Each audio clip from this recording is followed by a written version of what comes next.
Hello, welcome back to Vondelpete. I hope you're all doing very well. And in today's video, I'm going to be doing an Enneagram test, which has been suggested in my comment section by Annika the INFP, who has a YouTube channel. Check her out in the description. And yeah, I've never done an Enneagram test while I've got the harsh truth of the camera eye gazing upon me to make sure I'm giving the correct answers. And so we're going to just go through the questions and see how I answer them and see what results I get. Will I get 4-wing-5 like I've often claimed that I am, the bohemian individualistic type? Or am I going to get a different result? Let's find out together. Question 1. I long for emotional connection, but most people are just too different from me to give me that deeply felt sense of companionship and meaning. I guess that's pretty true. I avoid conflict by going along with what others want, but if this state of affairs drags on for too long, I may show my frustration in a passive-aggressive manner. Not really. I spread enthusiasm in groups and on teams so as to create a pleasant atmosphere. I've done it before. I suppose I lean a little bit that way.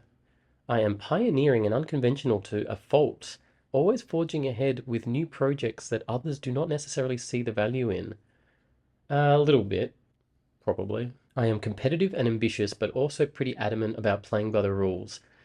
What? I think hard no for any of that. I quickly grow bored with the familiar and go out of my way to look for new experiences. I often get trapped in routines and I've got a bit of trouble sometimes doing new things, so I might lean a little bit no. I am naturally somewhat bossy and find it easy to tell people what to do. Very much no. I openly show my impatience when others get in the way of progress. Very much no. When people around me disagree, I take it upon myself to fuse everyone's point of view into a synthesis or compromise. A little bit. I tend to get caught up in novel ideas that occur to me even at the expense of the goal. Yeah, a little bit more than a little bit. I am an emotionally responsive person who easily picks up on the feelings of others, sometimes too easily.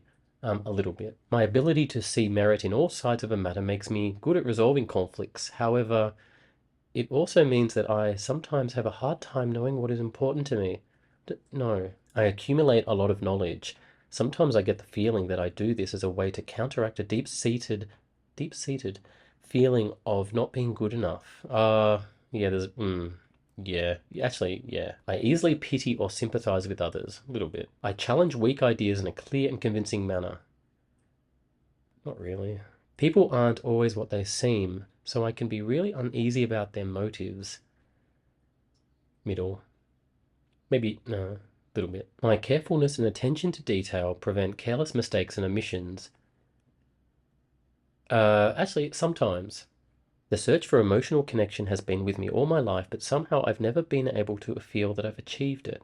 Uh, yeah. I want to win the approval of those in authority even when I don't really like or respect them. No, I don't. Just don't know whether to go hard no. Let's go mostly no. I am closure oriented and like to have procedures in place to make sure deadlines are met and things are settled and decided. No. A strong work ethic will always manifest visible results. No. I find it natural to take charge when others are at a standstill. Middle. I familiarize myself in depth with the proper ways of handling the tasks at hand. Not that much. I am critical of people who do not take responsibility for their own lives. Not really. I mean, inside I am, but not even then, not that much, but a little bit. I seek new ways of doing things as a way to stimulate my imagination. Yeah, from time to time. Expressing strong emotions does not come naturally to me. I'm going to lean a little bit no. I think if I'm comfortable enough, actually middle. When I socialize, I tend to accommodate people so much that I need to disappear into some solitary activity afterwards. Well, I don't really accommodate myself much to people. Even in work and professional settings, I make a point of getting to know the human side of my teammates, their hobbies, their thoughts, and their values. Not really, but then again, I do sort of form those closer personal connections with most people. If I work with someone, it always gets personal, like I bring it out of them, but I don't make a point of it. I don't know how to answer that. Maybe maybe I should lean a little bit yes, just because it happens so frequently. I am not happy when there are no set plans in place for important things that need to be done. No, I don't care. Meaning, no. I enjoy analysis for its own sake and find less joy in planning and implementation. Yeah, I guess so. Actually, let's go back more. Yeah. While I am very loyal myself, I frequently worry that those close to me are going to abandon or betray me. I do lean a bit that way. I prefer to be one of the teammates to being the one calling the shots. I don't know. I hate being in a team. I don't know. Middle. Well, in a workplace, I just want to hide, so I'll lean a little bit that way. I am more sensitive than most people and sometimes feel the world is just too harsh. I don't know if I'm more sensitive than most people, but I am very sensitive. I'll go a little bit. I have very clear internal standards of right and wrong, and I allow myself no easy outs when enforcing them. What? Uh, nah, probably. I don't know. I reckon I've got all sorts of internal biases going on and inconsistencies. I see the merits in all points of view pretty easily, even to the point of seeming indecisive myself. I guess I do that. Sometimes annoys people. Yeah. It's important to me to feel accepted and as though I belong. Not really. I find it hard to be happy in settings where others are also not happy. Yeah, that's true. Yeah. I sometimes spend more time fine-tuning definitions, concepts, and techniques than is probably prudent. Uh, yeah, I do in terms of like if I'm doing music or drawing. Yeah, I'll lean a bit that way. I generally look down upon people who excuse their failures with sob stories. Depends on what the failure is. If it's like a moral failure and then they start doing a sob story, I do kind of look down on them a bit, but I pity them. I'm just going to go in the middle for that.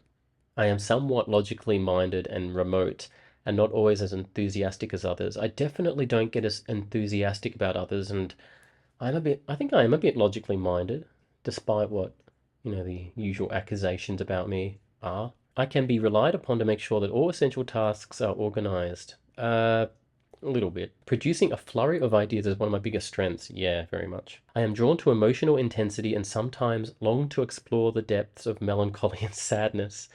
Very much, but this is just all gonna, make me an individualistic bohemian Enneagram type if I keep answering questions like this. I work well with all types of people. I lean a little bit that way. I get on with everyone in general. I get a lot done and I am successful at almost everything I take on. No, very much no. I don't get a lot done and I'm not successful at anything. So, all right, finish. Who wants to bet that I get 4 wing 5 as my Enneagram? All right, so here are my Enneagram results. As suspected, I am a 4 wing 5. Here it says I'm a type 4 at 87%, and then the second highest number, that's how you determine the wing, I'm pretty sure, is type 5. So I'm a 4 wing 5. But look at that, type 7 at 70%. But you can't become a wing 7, can you? A lot of ENFPs, I think, are type 7s and ENTPs. But anyway, type 9's only 43%. See, I used to get higher with the type 9 element of the Enneagram, and that's gone down. But then again, I'm not sure if I've done this IDR Labs version of the test before. Anyway, type 4, the aesthetic romantic. Fours value individuality and depth of emotion. They are driven by the motivational need to be authentic and express their uniqueness. They strive for genuine self-expression and purpose and appreciate deep connections and meaning. That their work and deeds are seen as an expression of their inner selves will also be especially important to them. At their best, fours are sensitive and empathetic, bringing receptiveness and authenticity to their actions and the world around them. On the other hand, less well-developed fours may also be temperamental, with their feelings of emotional isolation being experienced as dramatic or self-absorbed by others. Overall, fours possess great capacity and are capable of connecting deeply. They are creative and imaginative and good at giving unique expressions to what matters to them, bringing meaning and purpose to both themselves and others. So anyway, those are my results. Type 4, probably no surprise to anyone. There's these subtypes that you can do for Enneagram, and I usually get SX, then SP, then SO. That's if you believe in the subtypes. but in case you're wondering what they are, self-preservation, social, and sexual, and I'm number one, sexual. That means that I'm seeking to connect with others first and foremost, and then I'm about self-preservation and then social. Does that make sense? Might make sense. Let me know what you think anyway in the comments, and I'll see you next time.